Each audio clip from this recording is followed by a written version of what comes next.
Puji nama Tuhan. Shalom, selamat malam Bapak Ibu Saudara. Senang sekali bisa kembali berjumpa dengan Bapak Ibu Saudara di Walk the Talk malam hari ini. Nah, sebelum kita ngobrol lebih lanjut, saya mau sapa dulu. Sudah hadir bersama kita narasumber untuk malam ini dengan topik yang sangat menarik, yaitu hidup penuh berkat, bebas dari kutuk. Nah, ini penting banget untuk kita dengar bareng-bareng, dan saya thank you dulu pertama kali untuk Bapak Pendeta Dr. Apin milik Tia Kristi MTH. Ya. Shalom Om. Shalom, shalom. Selamat Thank malam. you, Malam. thank you udah bersedia datang malam hari ini ya Om ya. Sama-sama. Ya, nah Bapak Ibu, sebelum kita akan mendengarkan sharing dari Om Apin, aku undang Bapak Ibu Saudara yang tidak ada kendala koneksi, tidak ada kendala device juga, boleh yuk kita sama-sama on cam biar ngobrolnya jadi lebih santai gitu ya. Jadi kita juga bisa memandang wajah-wajah Bapak Ibu Saudara. Nah Om, kita akan ngobrol tentang ini nih Om, dan sepertinya Om juga udah siapin beberapa bahan ya. Ya betul. Jadi mungkin boleh dibantu dari multimedia akan sharingkan bahannya ya Om ya. Ya. Silakan Om. Selamat malam Bapak Ibu Saudara sekalian, rekan muda yang dikasih oleh Tuhan, selamat malam. Hari ini kita akan membahas hidup penuh berkat, bebas dari kutuk. Tema yang sederhana tetapi jarang dibahas biasanya di gereja-gereja. Kalau penuh berkat banyak dibahas, tapi bebas dari kutuk sedikit dibahas ya. Gambar ini adalah gambar pohon di satu sisi kering, di satu sisi hijau ya. Tanahnya juga kering di satu sisi dan subur di sisi lain. Ini gambaran dari hidup manusia. Di sisi lain ada banyak orang yang hidup diberkati. Tapi di sisi lain banyak orang mengalami kehidupan sepertinya betul-betul terkutuk. Dan mengalami banyak kekeringan ya saudara-saudara. Nah, kita akan membahas ayat firman Tuhan dalam kitab Ulangan pasal 11 ayat yang ke-6, Ulangan 11 ayat yang ke-26 ya. Di sana dikatakan, lihatlah aku akan perhadapkan kepadamu pada hari ini berkat dan kutuk ya. Berkat dan kutuk. Lihat, aku akan perhadapkan kepadamu hari ini berkat dan kutuk. Jadi dalam kehidupan kita seringkali diperhadapkan pada berkat dan kutuk.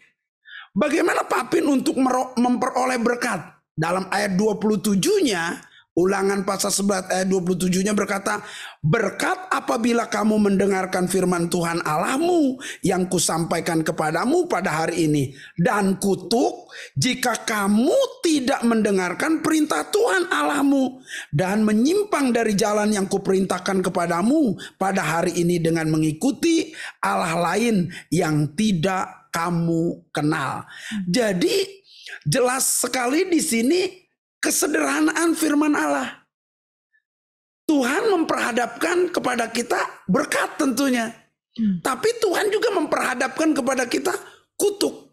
Berkat kalau kita mendengar firman Allah dan mengikutinya. Kutuk kalau kita mendengar tetapi tidak mengikutinya.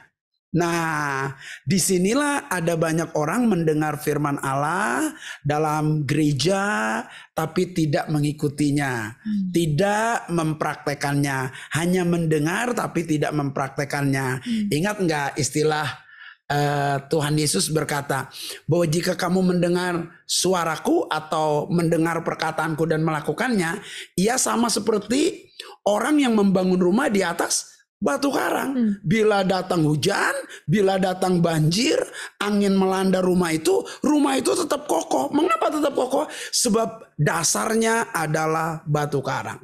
Jadi kehidupan kita bisa kuat terhadap segala macam pencobaan, pergumulan, tantangan kalau kita mendirikan hidup kita di atas Kristus, sang batu karang itu.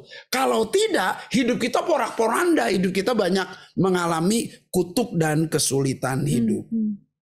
Sebetulnya Pak Apin, apa sih berkat itu? Berkat itu dalam bahasa Ibrani berah. Berah itu artinya kuasa hidup. Ya, kita punya kuasa hidup.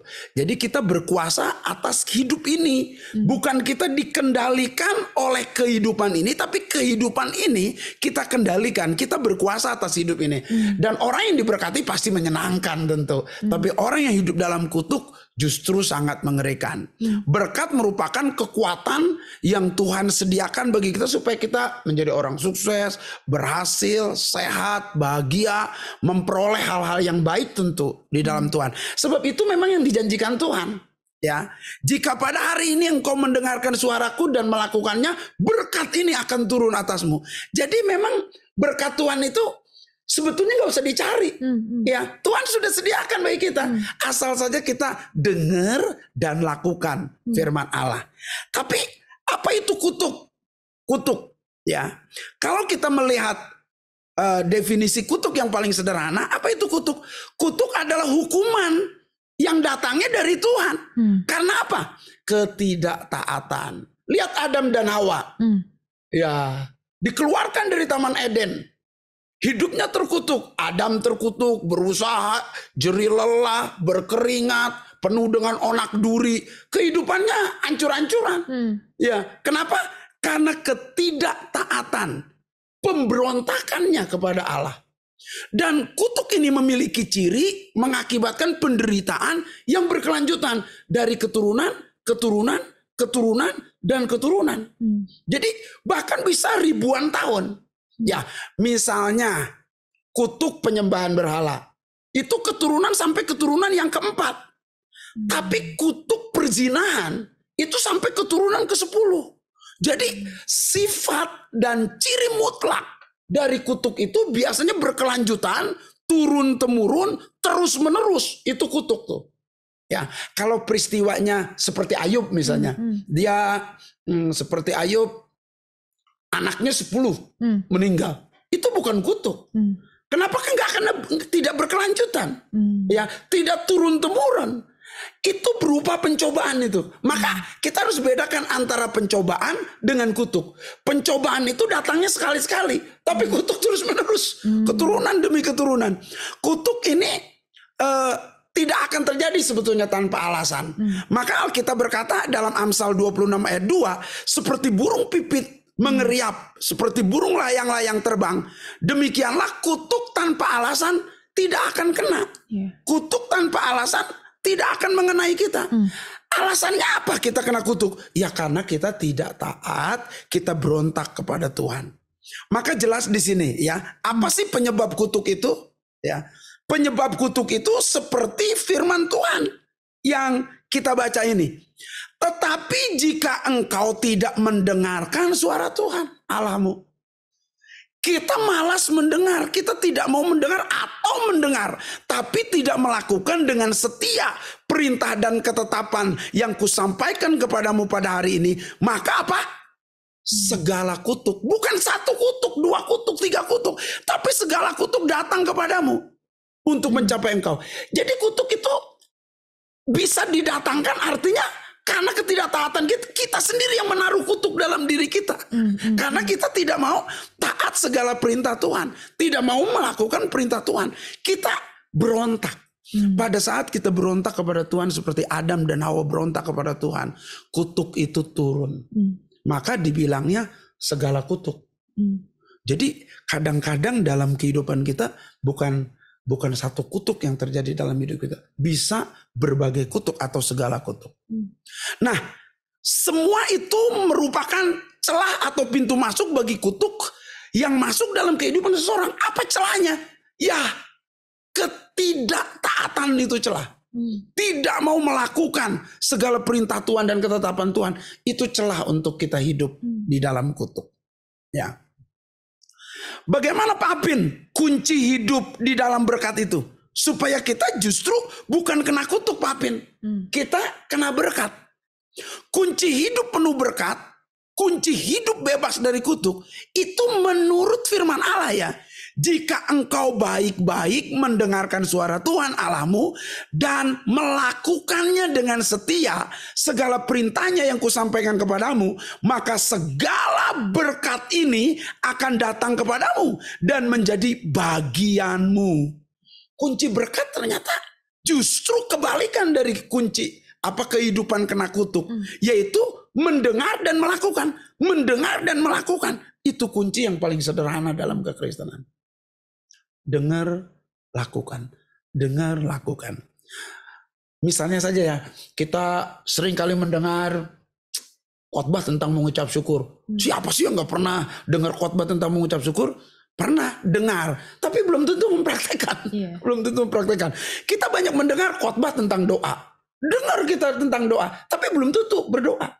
Kita banyak mendengar seminar tentang pujian dan penyembahan, tapi belum tentu hidup kita diisi dengan pujian dan penyembahan. Itu sebabnya mendatangkan murka Allah dalam diri kita. Mendatangkan kutuk dalam diri kita. Pak Pin, gimana sih jalan keluarnya untuk bebas dari kutuk? Ya, di sini ada 4 langkah yang sederhana. Yang pertama, karena kutuk itu berasal dari pemberontakan kepada Allah, maka kita harus berdamai dengan Allah. Caranya bertobat. Bertobat itu apa? Meninggalkan hidup lama, hidup dalam dosa. Saudara, hidup dalam hidup yang baru. Orang sering menyebutnya lahir baru. Jadi lahir baru itu di dalamnya ada pertobatan. Dan pertobatan itu meninggalkan manusia lama. Pertobatan itu ada 2. Satu, pertobatan pikiran. Orang sering menyebutnya metanoia, pertobatan pikiran. Pertobatan niat orang bilang. Tapi pertobatan yang kedua disebutnya epistrope, pertobatan tindakan. Mana yang lebih bagus? Dua-duanya bagus. Mana yang lebih penting? Dua-duanya penting. Tanpa pikiran yang bertobat, tingkah laku tidak mungkin bertobat. Tapi ada orang yang bertobat di pikiran, tapi tingkah lakunya tidak berubah. Nah, metanoia dengan epistrope harus berdampingan. Ya, seperti tadi berkata bahwa hormati ayah dan ibumu. Kita mendengar tuh. Lalu kita maju ke depan waktu KKR. Tuhan, saya mau bertobat. Tuhan, saya mau menghormati orang tua. Pulang ke rumah tetap menghormati orang tua atau lawan orang tua, melawan orang tua. Ini tidak epistrope. Di gereja metanoia berubah pikiran, berpikir mau bertobat, berpikir mau berubah, berpikir mau membangun masa depan, berpikir mau hidup benar. Tetapi di tengah perjalanan hidup kita tidak epistrope, tidak melakukan firman Allah. Maka tadi dikatakan pertobatan yang benar itu mendengar suara Allah dan melakukan. Nah, itu penting. Maka banyak orang Kristen hidup tidak menikmati berkat. Hidup tidak penuh dengan berkat. Tidak bebas dari kutuk. Kenapa? Karena suam-suam kuku setengah-setengah ikut Tuhan. Kadang kalau ikut Tuhan, kadang kita tidak. Kadang-kadang hidup benar, kadang-kadang kompromi dengan dosa. Itu yang disebut suam-suam kuku. Dan Tuhan akan muntahkan orang-orang seperti itu. Tidak sungguh-sungguh. Mengiring Tuhan itu harus radikal. Ya. Kalau mau berubah, berubah sekalian. Kalau mau sungguh-sungguh, sungguh-sungguh sekalian. Kalau mau menyembah, menyembah sekalian. Makanya Alkitab bilang, kasihi Tuhan dengan segenap hatimu. Garis bawahi kata segenap. Jadi 100%. Keseluruhan segenap hatimu. Segenap jiwamu. Segenap akal budimu. Segenap kekuatanmu. Sampai 4 kali kata segenap. Ini berbicara betapa seriusnya kita harus serius ikut Tuhan. Betapa sungguh-sungguhnya kita harus sungguh-sungguh mengasihi Allah. Kalau tidak, kita terjebak suam-suam kuku. Terjebak setengah-setengah ikut Tuhan. Sebagian ikut Tuhan, sebagian tidak. Pikiran kita kadang-kadang untuk Tuhan. Tapi tingkah laku kita seperti kesetanan. Nah, ini yang berbahaya. Maka orang tidak hidup benar-benar bebas dari kutuk, atau tidak hidup benar-benar menikmati berkat Allah. Padahal Kristus mati itu menanggung kutuk. Yesus Kristus telah menebus kita dari kutuk hukum Taurat. Berarti Tuhan sudah menyediakan segala berkat dalam hidup kita. Kita benar-benar kehidupan yang paling hebat, paling nyaman, paling enak lah jadi anak Tuhan itu. Karena yang menanggung dosa Tuhan Yesus. Yang menanggung penyakit Tuhan Yesus. Yang menanggung sengsara Tuhan Yesus. Yang menanggung kutuk Tuhan Yesus. Jadi kita nyaman sekali. Enak sekali jadi orang Kristen. Karena Kristus yang menanggung segala sesuatu. Tapi sayangnya hidup kita seringkali setengah-setengah ikut Tuhan. Tidak bertobat sungguh-sungguh. Maka berdamai dengan Tuhan. Ayo minta ampun. Kita kalau lawan orang tua jangan lawan orang tua lagi. Kalau kita hidup santai, ayo jangan santai lagi. Kalau kita hidup pemberontak, ayo jangan berontak lagi, taat kepada Tuhan. Yang kedua, putuskan hubungan dengan iblis. Jadi tinggalkan semua praktek okultisme, perdukunan, ya, satanisme gitu ya. Jadi seringkali kita masih terikat. Ya, saya ingat sekali waktu saya di Sulawesi Utara itu mengajar sekolah Alkitab. Ya, justru anak yang menyerahkan hidup sekolah Alkitab masih pegang jimat. Ini kan namanya masih setengah-setengah ikut Tuhan. Ya, nah hidup yang mengandalkan diri sendiri dan mengandalkan manusia dan mengandalkan kekuatannya, Alkitab bilang apa? Demikianlah firman Tuhan, terkutuklah orang yang mengandalkan manusia. Yang hatinya menjauh dari Tuhan. Itu terkutuk justru. Maka setelah kita berdamai dengan Allah, kita bertobat betul-betul, kita harus putuskan hubungan kita dengan segala pekerjaan kuasa kegelapan. Ya. Saya kenal dengan seorang mahasiswa namanya Yohanes. Ya. Nama aslinya justru saya sampai sekarang nggak ingat. Nama baptisnya Yohanes. Ya. Yohanes ingin menerima ilmu kebal, itu berendam di Sungai Berantas 7 hari 7 malam. Telanjang bulat. Dan puasa 7 hari 7 malam. Pernah berenang nggak? Di Sungai Berantas belum sih. Berenang itu 2-3 jam keriput. Iya. Biru-biru. Dia berendamnya 7 hari 7 malam. Bayangkan. Hanya untuk cari ilmu. Hanya untuk perdukunan. Hanya untuk memiliki kuasa. Dari kuasa kegelapan. Dia lakukan segala-galanya. Itu all out itu. Betul-betul segenap tuh. Nah untuk kuasa kegelapan aja segenap, apalagi untuk Tuhan sebetulnya. Nah tapi Yohanes menyerahkan hidupnya bagi Tuhan dan dia serahkan itu jimat-jimatnya. Dia serahkan semua okultisme, benda-benda okultismenya. Kita bakar sama-sama. Nah ini namanya memutuskan hubungan dengan kuasa kegelapan. Ya, kita jangan mau hidup terkutuk karena setan itu datang kan untuk mencuri, membunuh dan membinasakan. Iya. Tapi Tuhan Yesus datang untuk memberi hidup dan memberinya dalam segala kelimpahan. Setelah kita berdamai dengan Allah, bertobat, setelah kita memutuskan hubungan kita dengan setan, kita harus hidup dengan iman. Hidup oleh iman kita. Jangan sudah dibebaskan, bebas. Sudah diampuni, bebas gitu. Tapi tidak mau hidup mempraktekkan iman kita. Iman tanpa perbuatan mati. Harus dipraktekkan iman kita. Percaya bahwa Tuhan sudah menebus segala dosa kita. Dan kita sudah bebas. Itu praktekkan. Nah yang keempat. Banyak orang Kristen sudah dibebaskan dari kutuk. Tapi bisa kembali lagi. Karena mengandalkan diri sendiri. Tidak ada nasihat. Tidak ada teguran. Kenapa? Karena hidup di luar komunitas Kristen. Hidup di luar komunitas takut, orang yang takut akan Tuhan. Dia kumpul lagi dengan pencemooh, kumpul lagi dengan orang yang brengsek, hidup lagi. Saya punya temen ya itu ya. Dia sudah bebas dari narkoba. Ya, sudah bersaksi di mana-mana. Emang betul-betul bebas. Dia diselamatkan, disembuhkan, dapat mujizat. Tapi dia berkawan lagi dengan komunitas narkoba. Akhirnya kena narkoba. Tapi kali ini Tuhan tidak memberikan kesempatan. Dia overdosis dan meninggal. Jadi ada orang yang diberi kesempatan bertobat. Ada orang yang sudah diberi kesempatan tapi tidak mau bertobat. Tuhan akan disiplin orang itu. Jadi jangan enak-enak ya. Kita merasa, Pak Pin, kita berdosa kan kita bisa minta ampun. Kita berdosa kan kita bisa berdoa minta ampun sama Tuhan. Kita kan bebas lagi. Hati-hati, Allah tidak bisa dipermainkan. Ya, itu sebabnya harus ya bertobat sungguh-sungguh. Setelah itu hidup dalam komunitas ya, doa bersama, ya pelayanan bersama. Jangan hanya jadi orang Kristen biasa. Orang Kristen biasa sudah banyak. Orang Kristen biasa sudah banyak. Ya, saya membacakan ayat firman Tuhan dalam Galatia pasal yang ketiga ayat 13 itu. Kristus telah menebus kita dari kutuk hukum Taurat. Saudara percaya ini? Kita percaya ini, pasti percaya karena ini Alkitab yang tulis.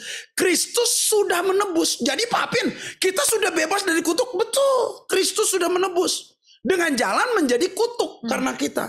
Terkutuklah orang yang tergantung di atas kayu salib. Yesus jadi terkutuk karena kita. Bukankah kita senang sekali jadi Kristen seperti itu. Kristus yang menggantikan kita. Dia yang jadi terkutuk. Kita yang bebas dari kutuk. Karena usaha Kristus. Itu benar. Itu sebabnya jangan jatuh lagi dalam dosa. Jangan ikut-ikut lagi komunitas yang tidak benar. Jadi Pak Pin bagaimana? Ya, selanjutnya mengapa ada orang Kristen yang tidak bisa menikmati berkat Allah? Sebagian orang Kristen bisa menikmati berkat Allah. Mengapa kok ada perbedaan begitu? Yang pertama, orang yang tidak bisa menikmati berkat Allah itu karena apa? Karena jatuh lagi dalam dosa. Sudah jatuh tidak mau bertobat lagi. Ada orang bertanya begini sama saya. Pak Pin, kalau kita jatuh dalam dosa, ya kita bisa diubahkan? Kita bisa diselamatkan? Kita bisa ditebus? Saya berkata iya. Jawabannya kurang lebih ada 2 atau 3 jawaban malah. Bisa ya, bisa tidak. Ya, bisa ya, bisa tidak. Mengapa? Ya, kita kalau jatuh ya dari tingkat 1, ya, kita naik ke menara tingkat 1 kita jatuh, bisa sembuh nggak? Bisa. Bisa dipulihkan nggak? Bisa lah. Paling patah-patah tulang aja sih. Ya. Tapi kalau jatuhnya dari lantai 28, mati kita, mati. Maka kalau ditanya bisa pulih nggak orang yang jatuh dalam dosa? Ya bisa, tapi bisa juga tidak. Kenapa? Karena kalau jatuhnya di tingkat yang tinggi, gak bisa pulih. Sulit dipulihkan. Itu sebabnya jangan nunggu, jangan nunggu kita babak belur dulu kita baru bertobat. Ada orang yang nunggu begitu babak belur baru bertobat. No, kita bertobat setiap saat, setiap waktu, kalau saat ditegur Tuhan, dipimpin Tuhan. Kalau kita hidup dalam dosa, kita nggak bisa menikmati berkat Allah. Kita nggak penuh dengan berkat Allah. Caranya, ya bertobatlah. Begitu. Yang kedua, seringkali kita tidak mengerti firman Allah. Orang Kristen yang tidak mengerti firman Allah, sulit menikmati berkat Allah. Karena janji Tuhan kan, janji berkat ada di mana? Di firman Allah. Kalau kita tidak mengerti firman Allah, malah kita tidak dapat berkat Allah. Maka kita harus membaca Alkitab pelan-pelan, mengertinya, menikmatinya, pegang janji Allah itu, praktekkan. Ya. Nasihat yang terakhir, jangan mengandalkan diri. Kita tidak mengandalkan Tuhan, itu orang Kristen yang tidak bisa menikmati berkat Allah. Maka Tuhan sendiri yang bilang, terkutuklah orang yang mengandalkan manusia, yang hatinya menjauh dari Tuhan. Tapi diberkati orang yang mengandalkan Tuhan. Jadi kuncinya kalau ingin penuh berkat, ya andalan Tuhan. Diberkatilah orang yang mengandalkan Tuhan. Ya seperti pohon yang ditanam di tepi aliran air, yang merambatkan akarnya ke tepi batang air, yang tidak akan mengalami masa kering. Ya, akan menghasilkan buahnya pada musimnya. Jadi, ya jadilah orang Kristen yang betul-betul menikmati apa yang Tuhan sudah sediakan, dengar suaranya, lakukan perintahnya. Kalau jatuh, bangkit lagi, bertobat, minta ampun. Ya, ayo mulai mengerti firman Allah, baca firman Allah supaya kita bertumbuh dalam iman. Ayo kalau ada kesukaran jangan mengandalkan diri sendiri, andalkan Tuhan, saudara-saudara. Sekarang ada banyak orang yang hidup mendua hati.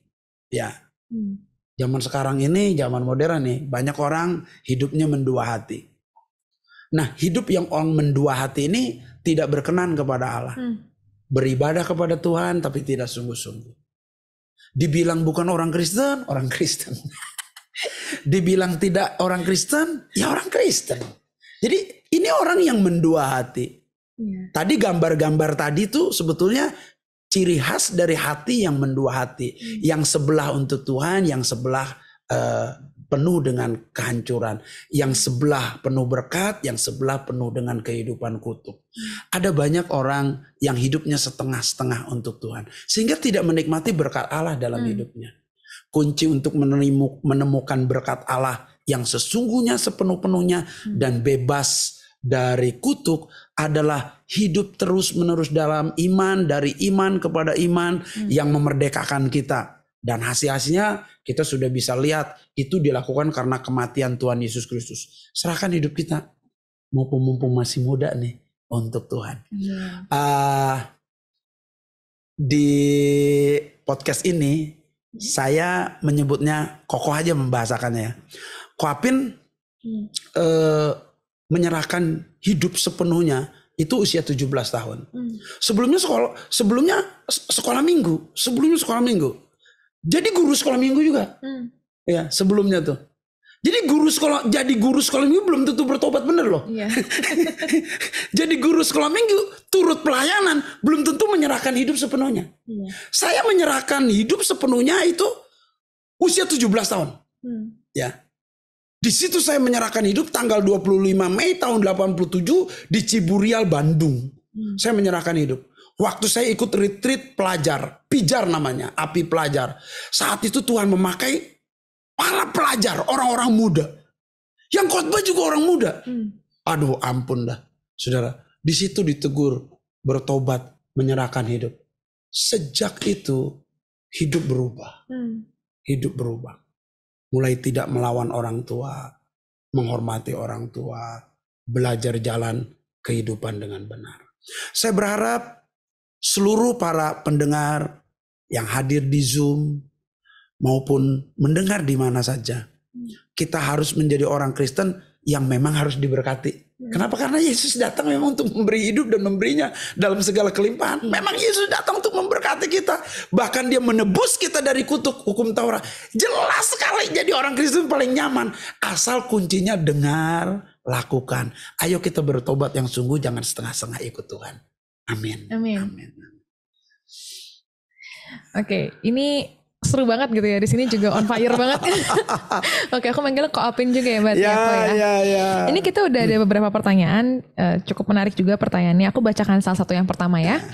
Malam Pak Apin, bagaimana dengan orang-orang yang fasik tapi hidupnya berlimpah-limpah, hidupnya terlihat sangat nyaman dan tidak ada penderitaan? Ya, itu yang dikeluhkan oleh pemazmur itu. Mazmur 73. Terkenal sekali. Mazmur 73. Orang semakin benar ya, semakin menderita. Apalagi zaman sekarang. Semakin benar, semakin menderita. Ya, tidak mau hidup benar dijauhi oleh orang lain. Ya, dia tidak mau hidup korupsi, tidak mau hidup salah, justru dijauhi, dimusuhi. Bahkan dia tidak beroleh hasil korupsi, artinya jadi miskin. Dan kita berpikir kekayaan itu ukurannya materi. Nah ini pertanyaan di sini kan, Pak Apin berlimpah-limpah. Apanya yang berlimpah-limpah? Duitnya. Apa ukuran kesuksesan itu? Uang. Salah. Hidup benar di tengah-tengah ketidakbenaran itu sukses sejati. Hidup taat di tengah ketidaktaatan itu sukses sejati. Hidup takut akan Tuhan di tengah-tengah orang yang tidak takut Tuhan, itu sukses sejati. Jadi kesuksesan, sekali lagi, kita harus punya konsep yang berbeda loh. Jadi orang Kristen. Saya sejak jadi Kristen, hidup dalam pertobatan, saya tidak mikirin ukurannya harta lagi loh. Enggak. Tidak. Saya tidak pernah menghitung mobil apa orang itu pakai. No, rumah yang dia miliki. Dompetnya tebal atau tidak gitu ya. Iya, jam apa yang dia pakai? No. Saya tidak pernah mengukur itu. Sejak saya ikut Tuhan, percaya Kristus, ukuran saya ukuran Kristus. Jadi itu yang Alkitab bilang tuh. Hendaknya kamu mengukur orang lain seperti Kristus mengukur orang lain. Jadi ukuran kita teladan Kristus. Jadi tidak boleh ukuran kita hanya sekedar materi dan harta. Boleh kita nyaman, ya jelas lah. Beberapa orang yang tidak mengenal Tuhan juga orang terkaya di dunia. Bill Gates misalnya. Ya, Bill Gates tidak takut Tuhan. Ya kaya loh. Ya, tapi kan kesuksesan sejati tidak diukur dari kekayaan. Lalu mungkin ada dari kita para pendengar dan berkata begini, Pak Apin ngomong begitu karena belum sukses aja. Makanya kekayaan gak penting. Bagi kami kekayaan. No. Keselamatan, hidup benar dalam Kristus, itu yang lebih penting. Yeah. Jadi titik berat dan tujuan atau fokus hidup kita berbeda-beda. Marilah kita punya fokus dan titik berat, kualitas hidup sama seperti Kristus hidup. Itu yang benar. Iya, setuju sih. Dan sebenarnya punya duit banyak tidak menjamin bobo nyenyak juga. Orang bilang kita bisa beli rumah bagus, tapi kita tidak bisa beli kedamaian. Kita bisa beli kasur bagus, tapi kita tidak bisa beli tidur nyenyak katanya gitu ya. Kita tidak bisa beli kita bisa beli barang-barang mewah, tapi kita tidak bisa membeli kedamaian, sukacita. Bisa. Makanya ukuran kekristenan, kesuksesan dan sebagainya jangan seperti dunia ini. Ya, gitu ya. Menjawab ya seharusnya, terima kasih. Nah, ini berlanjut ke pertanyaan berikutnya. Tadi kan itu adalah contoh kita harus mengubah pola pikir kita soal yang namanya berkat dan kesuksesan. Di sisi sebaliknya nih, aku Apin, kalau mengenai kutuk sendiri, mungkin kalau orang sekarang definisi kutuk mungkin yang ngeri-ngeri banget doang yang bisa dibayangin gitu kan. Sebenarnya yang lekat banget sama kehidupan kita sehari-hari, apakah contoh keterikatan dengan dosa itu termasuk kutuk gitu? Ya, kalau kita melihat dalam kehidupan kita, seperti definisi kutuk itu, kutuk adalah hukuman. Hukuman yang datangnya dari Allah loh. Jadi Tuhan sendiri yang menghukum. Dan itu berkelanjutan. Turun-temurun dari generasi ke generasi, itu kutuk. Tapi kalau hanya sekedar pencobaan, ya itu bisa sekali-sekali datang. Itu perbedaannya. Nah, kalau kita naik motor misalnya, kecepatan, tabrakan, kecelakaan, bukan kutuk itu. Itu kecelakaan, kecerobohan. Karena kita tidak menjadi orang Kristen yang hati-hati atau bertanggung jawab atas diri sendiri. Dan itu kesalahan. Begitu. Karena masalah itu biasanya dua jenisnya. Ada masalah buatan, ada masalah sungguhan. Masalah buatan itu tidak belajar lalu tidak naik kelas, tidak belajar lalu tidak dapat F gitu, fail gitu kan. Lalu nyalahkan Tuhan itu. No. Kita salah dalam kehidupan kekristenan seperti itu. Ada tanggung jawab dalam diri kita. Nah, orang Kristen yang benar itu memenuhi sisi tanggung jawab sebagai orang percaya. Setelah kita jadi orang percaya yang sudah bebas dari kutuk, yang sudah dibebaskan, ditebus dari kutuk hukum Taurat, kita harus bertanggung jawab sebagai orang Kristen. Ya, kita umat pilihan harus punya mental umat pilihan, karakter umat pilihan, ya, ciri khas orang pilihan, kehidupan orang pilihan, gaya hidup orang pilihan. Jadi kita harus jadi orang pilihan. Tidak boleh kita hanya menjadi orang Kristen yang hanya sekedar Kristen. Nah, pada saat kita menghadapi berbagai pergumulan, kita harusnya bisa membedakan mana ini kutuk, mana ini pencobaan. Mana ini pencobaan, mana ini sebuah kesalahan. Jadi perlu evaluasi, itu tanggung jawab kita. Tapi tidak semua kecelakaan itu dianggap langsung dijas, kutuk nih. Ya, misalnya 10 anaknya Ayub meninggal, kutuk nih. Tidak. Ayub benar, saleh, jujur, takut akan Tuhan dan menjauhi kejahatan. Jadi itu terjadi karena ujian dari Allah. Diizinkan oleh Tuhan, iblis menggocoh. Tapi penderitaan tidak datang dari Tuhan loh. Perlu digarisbawahi oleh kita, dicetak tebal, dikasih stabilo tuh ya. Bahwa pencobaan tidak datang dari Tuhan. Penderitaan tidak datang dari Tuhan. Penderitaan itu total datang dari Satan. Satan sumber segala kesulitan hidup ini. Maka kita harus bertanggung jawab mengalahkan kuasa kegelapan. Kita harus bertanggung jawab hidup dalam kebenaran. Supaya kita bisa membedakan loh. Jadi tidak asal judge orang aja. Jadi kalau ada orang begini dan begitu, kita harus berhikmat, harus bijaksana. Jangan lu terkutuk lu hidup, padahal bukan karena kutuk. Nah kitanya yang salah dalam hal ini. Nah ini cukup bahaya, cukup bahaya. Sebaiknya kita harus belajar penuh. Saya ingat perkataan dari Billy Graham. Billy Graham berkata begini, pengetahuan yang setengah-setengah itu akan membawa kesesatan, tapi pengertian yang penuh akan mengembalikannya. Jadi ada banyak orang Kristen tuh menggali sesuatu, belajar sesuatu ya setengah-setengah gitu. Makanya banyak jadi aneh-aneh. Ya, sesat. Ya, ada yang menikah dalam roh lah, segala macam gitu. Jadi kenapa? Karena belajar setengah-setengah. Sebaiknya kita harus belajar penuh ya, sungguh-sungguh ya, supaya kita menjawab pun, memikirkan pun, melihat pun segala sesuatu dipandang dengan benar, sesuai dengan Alkitab, firman Allah, pedomannya. Begitu. Oke. Kita lanjut ke pertanyaan berikutnya ya. Oke. Malam Pak Apin, bagaimana cara kita mengetahui jika kita memiliki kutuk keturunan? Dan apakah saat kita dibaptis lahir baru, kutuk tersebut sudah berhenti? Atau diperlukan pelepasan khusus untuk melepaskan kutuk tersebut? Ya, ada kutuk yang memang sebetulnya harus didoakan secara khusus dan dilepaskan secara khusus. Ya. Ada kutuk yang secara umum, artinya kutuk hukum Taurat itu diperhitungkan langsung. Kristus menebus kutuk hukum Taurat, langsung beres tuh.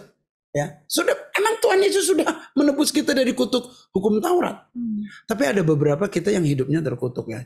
Saya memberi contoh nyata saja. Saya punya teman, usia 8 tahun sudah diserahkan kepada setan. Usia 8 tahun sudah diserahkan kepada dukun dan sudah diserahkan untuk jadi penerus dukun, ya. Nah dia kan perlu dilepaskan, ya. Dia sudah janji, dia sudah komitmen, dia sudah sumpah untuk jadi pengikut setan. Nah ini harus dilepaskan lah. Itulah yang disebut oleh saya tadi memutuskan hubungan dengan kuasa kegelapan, ya. Dan itu tidak bisa main-main, kita harus sungguh-sungguh ya. Pada saat kita sudah dilepaskan, ya kita harus hidup dalam kebenaran, supaya kita tidak jatuh lagi dalam dosa, hidup dalam firman, hidup dalam iman. Jadi segenap hati, jangan setengah-setengah ikut Tuhan, seperti itu ya. Tadi ada pertanyaan, bagaimana membedakan ya, saya punya kutuk keturunan atau tidak. Tadi saya memberi ciri utama kutuk itu. Biasanya pertama, hukuman itu datang dari Tuhan. Itu ciri pertama, kutuk. Ciri kedua itu berkelanjutan, turun-temurun atau keturunan, ya, keturunan. Misalnya sakit berkelanjutan, keturunan terus begitu gitu. Misalnya bercerai. Saudara, bercerai itu karena kurang penyesuaian antara pria dengan wanita, bercerai.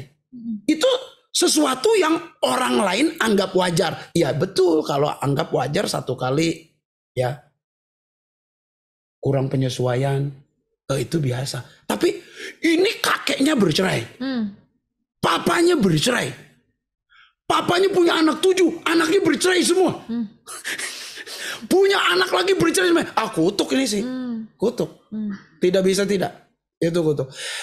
Kalau misalnya kita punya saudara ada 7, 1 bercerai, ya itu mungkin karena tidak bisa menyelesaikan masalah keluarga dengan baik, sampai mumet banget, jadi pengennya pisah. Nah itu bukan kutuk itu. Jadi harus bisa membedakan tadi ya, harus bisa membedakan sehingga kita itu tidak menjudge orang dengan lu kok terkutuk lu, padahal jangan-jangan kita yang punya konsep yang salah juga tentang hal itu.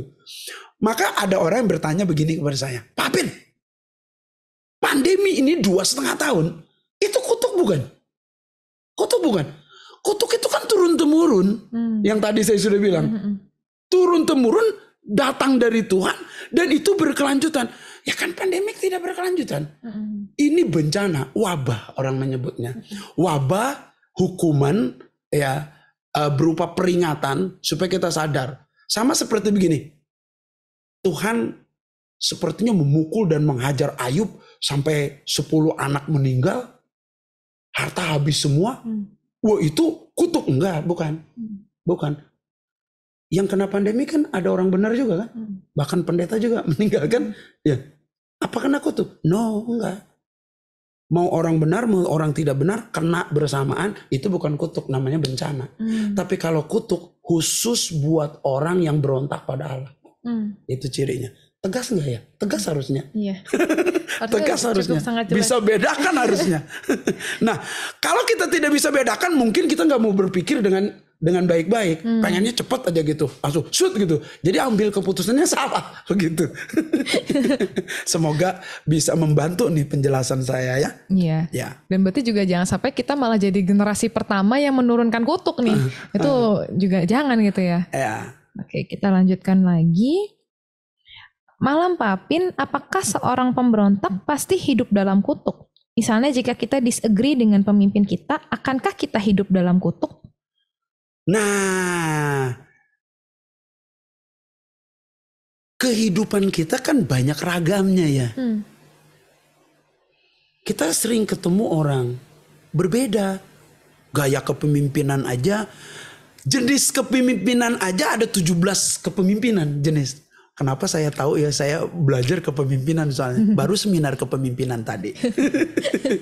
Gaya kepemimpinan aja banyak. Ya paling tidak biasanya kalau John Maxwell membentuk gaya kepemimpinan itu ada 5. Gaya kepemimpinan bos misalnya. Ngebos aja. Nyuruh-nyuruh, perintah-perintah, mengintimidasi itu gaya ngebos.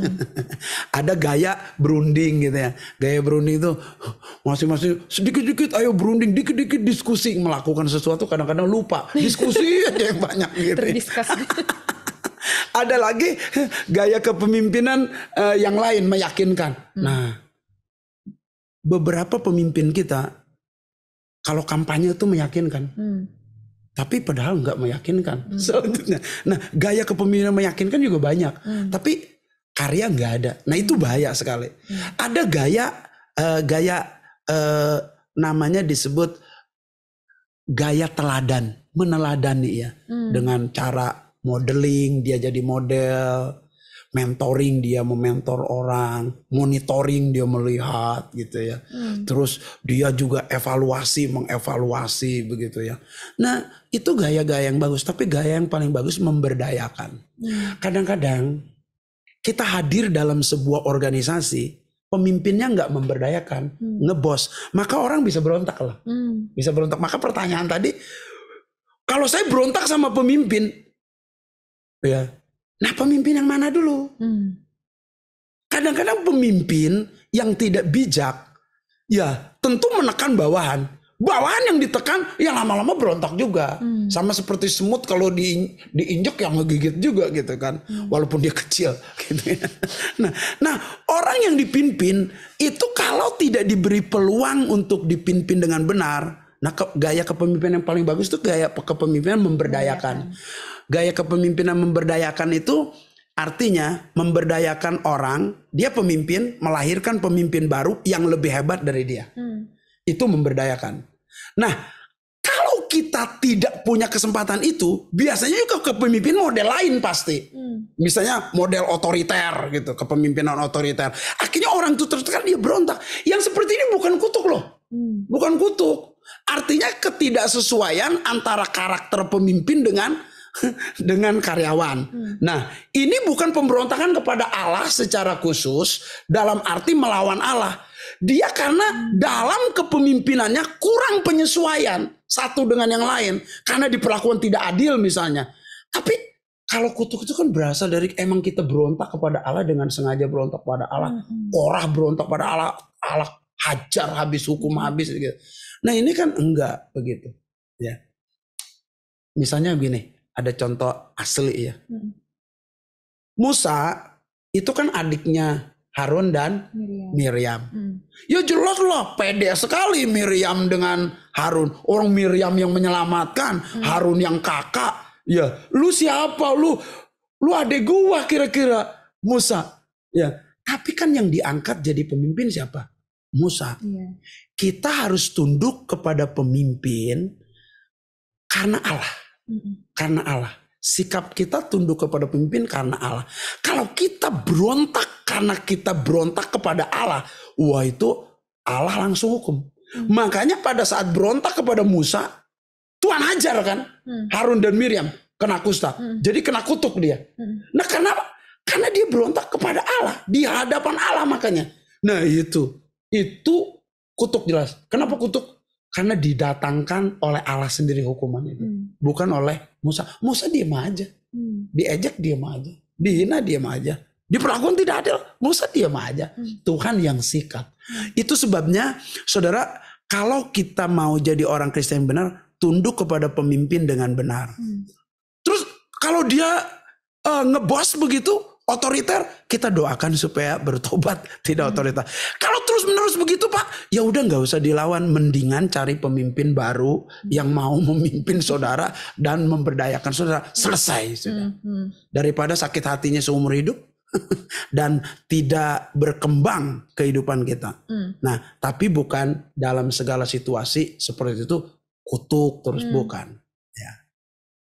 Oke. Aku lanjut ke pertanyaan berikutnya ya. Selamat malam Pak Apin. Ada orang Kristen yang berpendapat bahwa penyakit itu adalah kutuk. Padahal kan bisa saja itu karena Tuhan izinkan dengan maksud supaya kita lebih dekat sama Tuhan. Atau karena kesalahan sendiri. Bagaimana menurut pandangan Bapak? Terima kasih. Benar.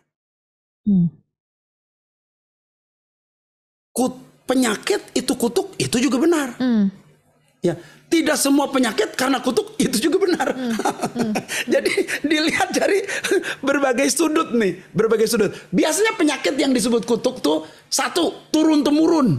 Misalnya bengek ya, dia bengek, neneknya bengek, kakeknya bengek, semua bengek, keturunan bengek nih. Sampai cucu cicitnya bengek. Ada apa dengan bengek? Nah gitu kan. Nah ini harus dilepaskan, harus dimerdekakan. Tapi kalau saudara hidup terus, kenapa gangguan pernapasan lalu bengek, dari seluruh keturunan cuma saudara yang bengek, yang asma. Nah itu bukan penyakit, bukan kutuk keturunan itu, bukan, karena memang bengek aja. Antara bengek dengan keturunan bengek beda loh. Jadi tidak semua penyakit ya, tidak semua penyakit. Tapi penyakit asal mulanya datang karena pemberontakan kepada Allah, iya. Betul, itu benar. Makanya tadi saya bilang benar, tetapi tidak semua kutuk. Ya, begini, Allah menciptakan manusia itu sehat. Allah menciptakan itu mulia. Allah menciptakan manusia itu sungguh amat sangat ya sempurna. Jadi saat manusia jatuh dalam dosa, mulai ada penyakit. Saat manusia jatuh dalam dosa, mulai ada penderitaan. Saat manusia jatuh dalam dosa, mulai ada tanah yang terkutuk.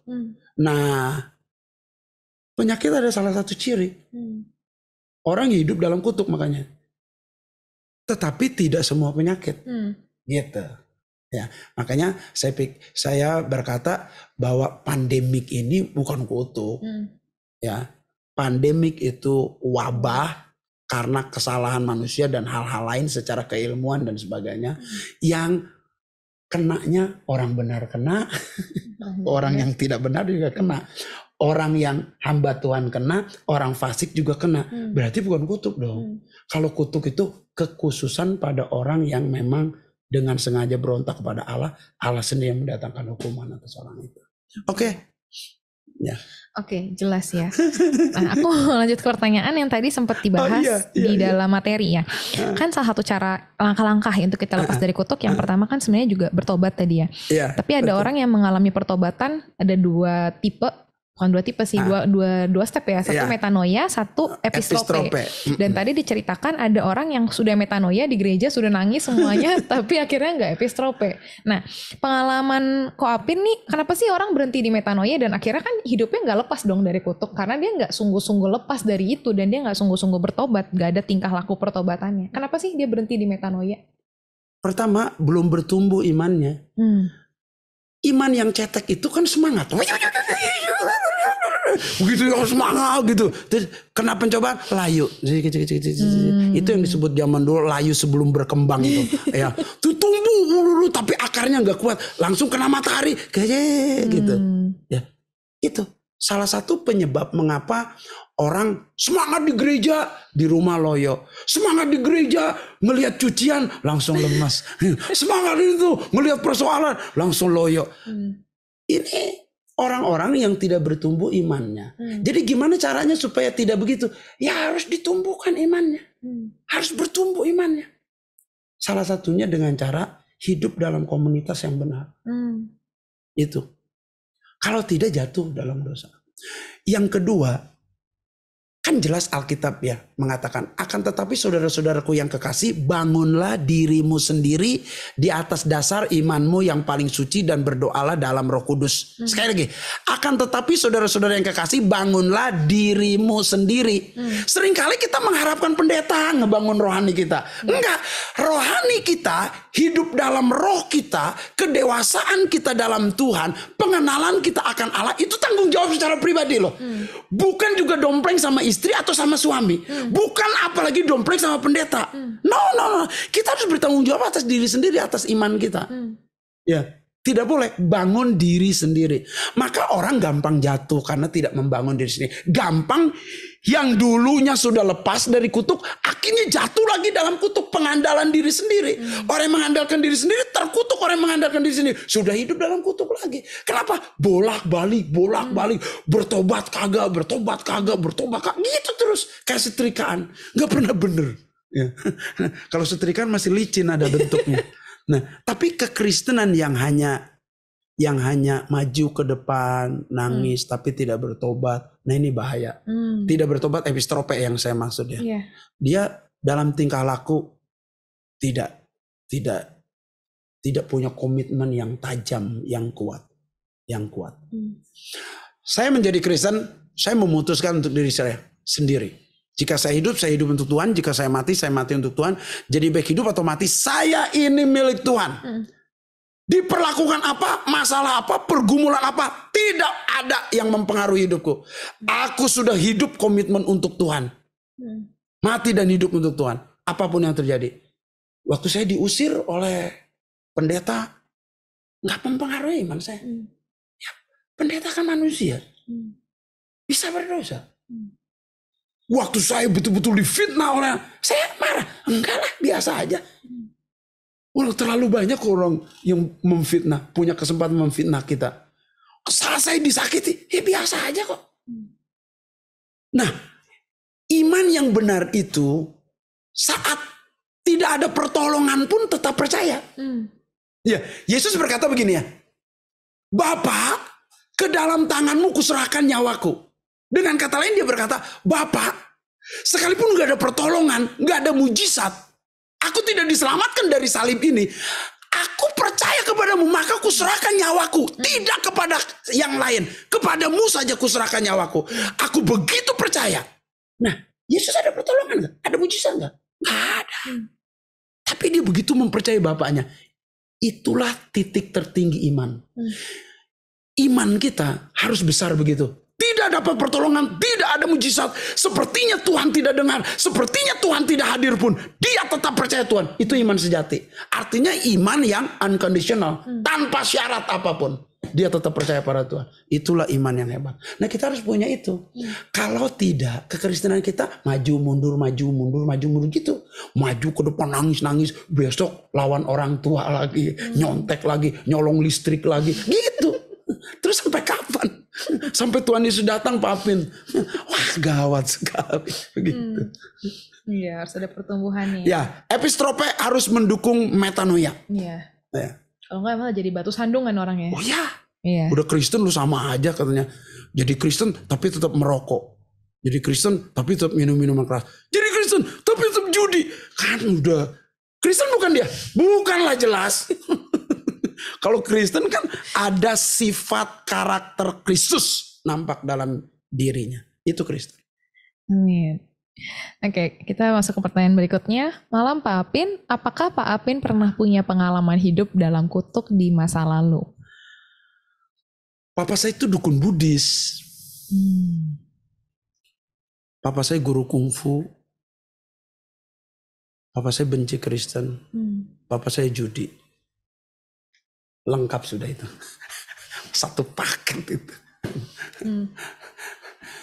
Maka orang berkata begini, kalau papanya judi, misalnya begini ya, kalau ayam bertelur pasti anaknya ayam. Papa lu penjudi, pasti lu juga penjudi. Wajar nggak? Ya wajar lah. Jeruk buahnya jeruk. Masa jeruk buahnya apel? Jeruk walaupun dipupuk seperti apa, buahnya jeruk udah pasti. Nah penjudi walaupun seperti apa, penjudi juga. Dukun melahirkan dukun, pasti hidupnya gak benar. Itu kalau hidup secara alamiah. Kita kan hidup secara rohani ya. Setelah jadi Kristen, setelah percaya Kristus, semua kutuk-kutuk dipatahkan oleh Tuhan Yesus. Dan itu tidak ada. Ya. Saya pertama kali dipanggil oleh papa saya. Papa saya punya anak 11, maka disebut kesebelasan. Saya anak ke-9, kakak saya anak ke-6. 9 dengan 6 itu yin dan yang. Ya. Papa saya punya kuasa perdukunan atau ilmu perdukunannya. Itu yang boleh diturunkan itu kepada saya. Dan kepada anak ke-6. Saya anak ke-9. Anak ke-6. Dua orang ini sudah bertobat. Papa saya dengan kakak saya. Ya nggak ada yang mau lah. Jadi papa saya stop sampai di situ. Ilmu perdukunannya. Lalu setelah itu papa saya bertobat. Percaya Kristus. Papa saya yang percaya Kristus saja. Saudara-saudara sudah terlepas dari kutuk. Apalagi anaknya. Ya. Jadi saudara, semua kutuk keturunan, kutuk apapun, kalau kita ada dalam Kristus, kita sudah ditebus dari kutuk, segala kutuk. Setelah itu percaya Kristus, setelah itu bertobat, setelah itu jangan tanggung-tanggung ikut Tuhan, setelah itu menyerahkan hidup bagi Tuhan secara total, dan itulah mematahkan kutuk segala keturunan itu. Ya, jangan mengandalkan diri sendiri. Sudah jadi Kristen malah mengandalkan diri sendiri lagi. Nah itu juga salah total tuh. Yang bikin celah untuk kutuk masuk dalam diri kita. Akhirnya kita mengandalkan di samping diri sendiri gak kuat. Akhirnya dia mengandalkan ilmu. Setelah mengandalkan ilmu, mengandalkan jimat. Setelah mengandalkan jimat, mengandalkan dukun. Semua tuh teman-temannya serentetan. Karena kita diawali dengan kehidupan kita yang bertobatnya tanggung-tanggung, tidak sungguh-sungguh. Maka saya berharap sih kalau bertobat beneran lah. Ya. Kalau bertobat dari minuman keras itu betul-betul stop, nggak minum minuman keras lagi. Jangan begini, Pak Pin, saya sudah tidak minum lagi, cuma 1 botol Pak Pin. Dulu 1 keras, sekarang cuma 1. Itu bukan bertobat, itu ngirit namanya. Dulu saya ngerokok Pak Pin, 4 bungkus Pak Pin dulu saya ngerokok. Sekarang cuma 5 batang. Itu ngirit karena mahal itu rokok itu. Bukan bertobat. Kalau bertobat itu total berhenti. Total berubah. Sekarang misalnya dulu mencuri, sekarang dia bekerja keras memberi kepada orang lain. Nah itu baru bertobat. Karena dibuktikan dari epistropenya. Ya, tindakan-tindakannya menghasilkan karya yang benar gitu dalam Tuhan. Itu epistrope. Jangan mikir begini, saya mau bertobat, saya mau bertobat, saya mau bertobat, saya mau bertobat. 1000 kali saudara ngomong saya mau bertobat, nggak bertobat juga. Kalau nggak dibuktikan dalam kenyataan hidup itu. Gitu. Seru sekali. Lanjut ke pertanyaan berikutnya ya.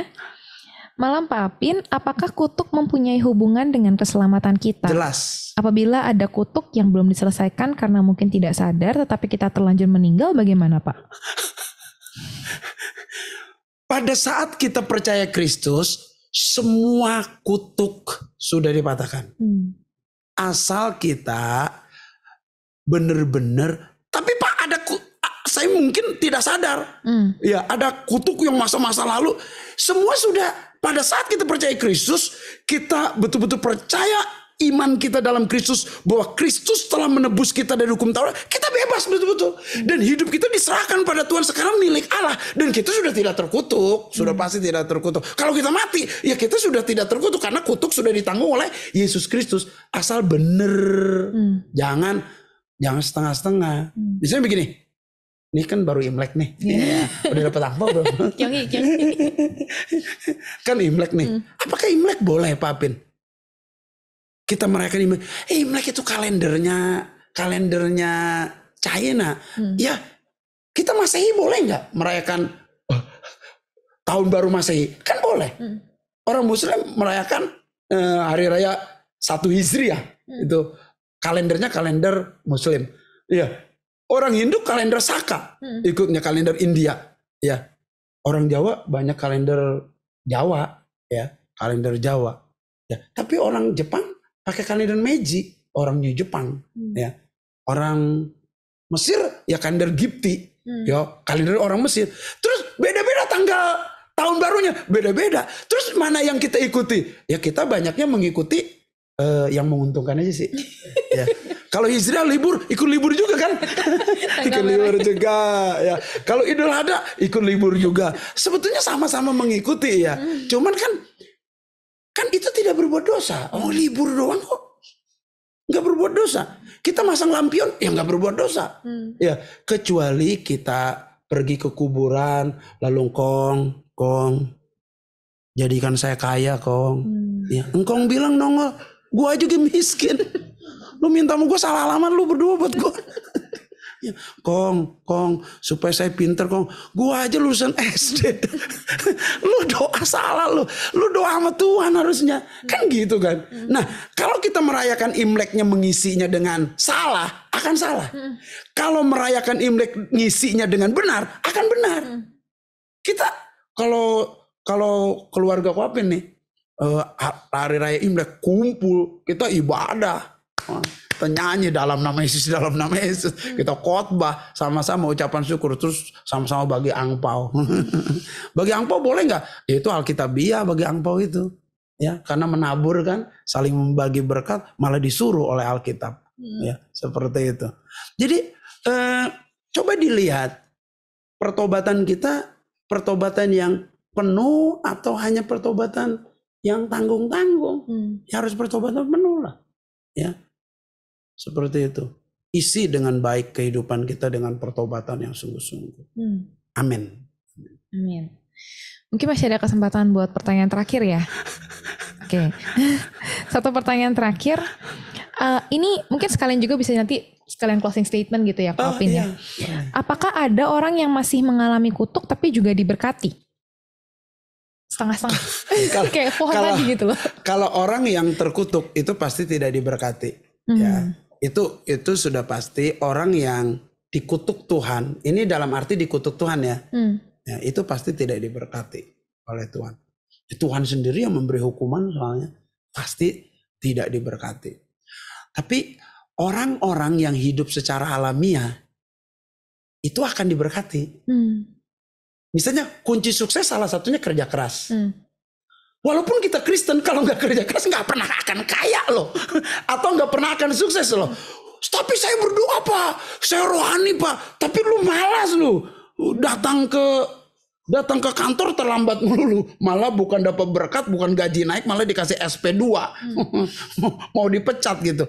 Nah, orang Kristen mengandalkan Tuhan, tapi dengan karakter buruk, tidak rajin, tidak disiplin. Walaupun Kristen gak diberkati loh. Tapi dia bukan Kristen. Katakanlah agama lain. Rajin, hormat sama pimpinan, kinerja bagus, disiplin. Diberkati gak? Diberkati. Itu kenapa bisa begitu? Itu namanya hukum alamiah. Hukum alamiah. Orang yang menabur, ya menuai. Itu hukum alamiah. Ya.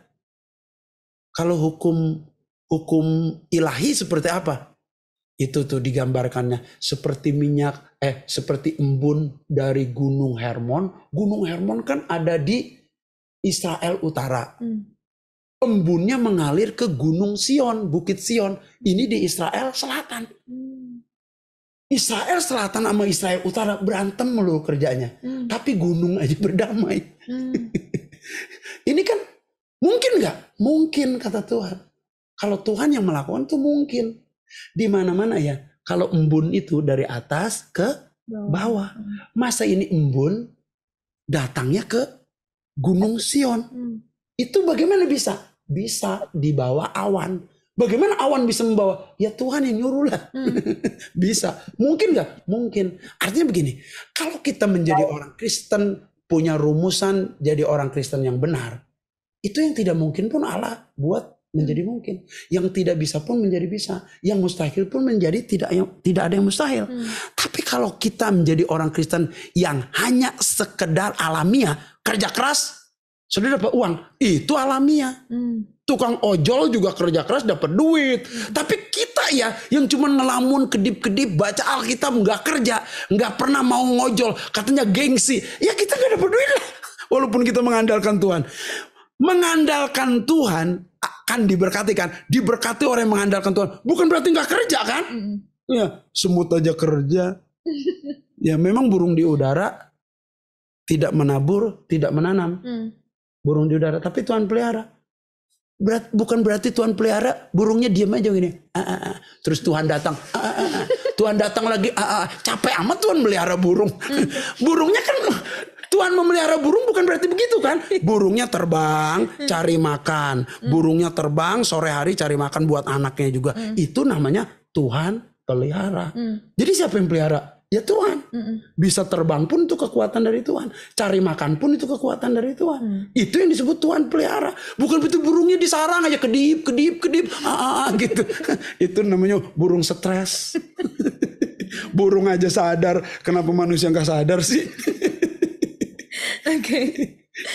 Seru banget ya kita hari ini ya. Mau minta closing statement boleh ya Kak Alvin? Iya. Berkat Tuhan itu sumbernya dari Tuhan. Pada saat kita erat dengan Tuhan, nggak usah minta, pasti Tuhan berkati. Itu alamiah, pasti Tuhan berkati. Kalau kita melekat pada pokok, udah pasti akan berbuah. Nah masalahnya tidak seperti yang Allah kenal. Ya, jadilah orang Kristen yang melekat pada Tuhan. Dia akan penuh berkat dan bebas dari kutuk. Amin. Amin. Thank you untuk closing statementnya untuk Kak Alvin. Boleh Bapak Ibu Saudara kasih reaction dulu. Nah, kita udah mau nyampe di ujung tapi belum sampai di ujung. Kenapa? Karena aku mau panggil dulu, sudah hadir bersama dengan kita Bapak Gembala GB Tanjung Duren, Bapak Pendeta Agustinus Puspawiguna. Shalom Om Agus.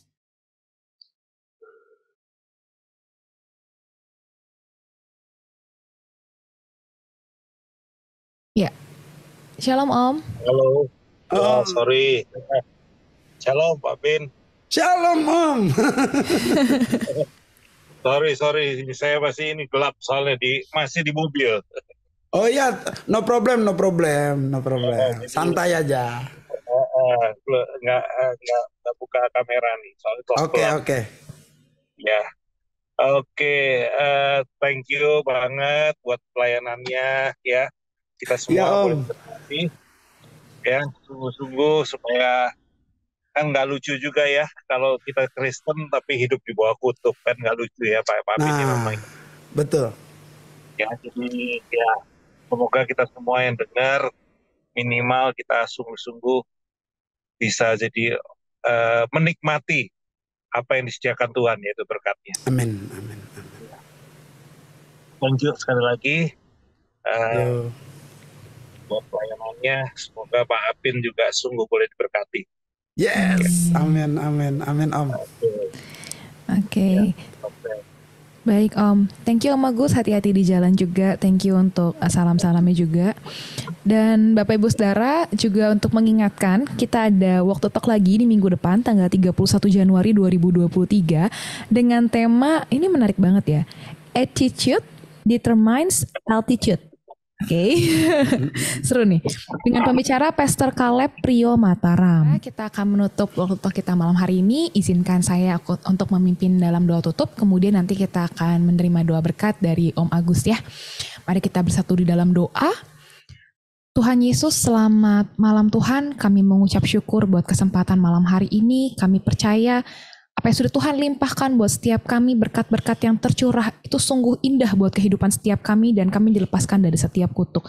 Thank you Tuhan buat hamba-Mu yang rendah hati Tuhan buat hamba-Mu yang sungguh-sungguh memberikan hidupnya buat Engkau, buat Koapin Bapa.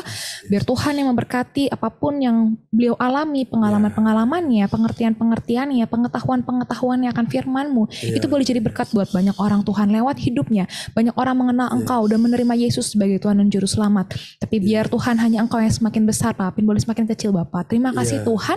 Biar hamba-Mu percaya Tuhan malam hari ini gereja-Mu dipenuhi dengan pengertian-pengertian yang baru dan ada pertobatan-pertobatan yang terjadi Tuhan, sehingga gereja-Mu tidak menjadi gereja yang hanya suam-suam kuku, tapi boleh menyerahkan hidupnya sepenuhnya kepada Tuhan. Terima kasih biar gereja-Mu jadi gereja yang melekat padamu Tuhan. Anak-anak-Mu sungguh-sungguh melekat sama Engkau Bapak. Terima kasih Bapak. Sebelum kami akhiri malam hari ini, kami mau siapkan hati kami karena kami rindu boleh terima berkat yang terbaik daripada Tuhan.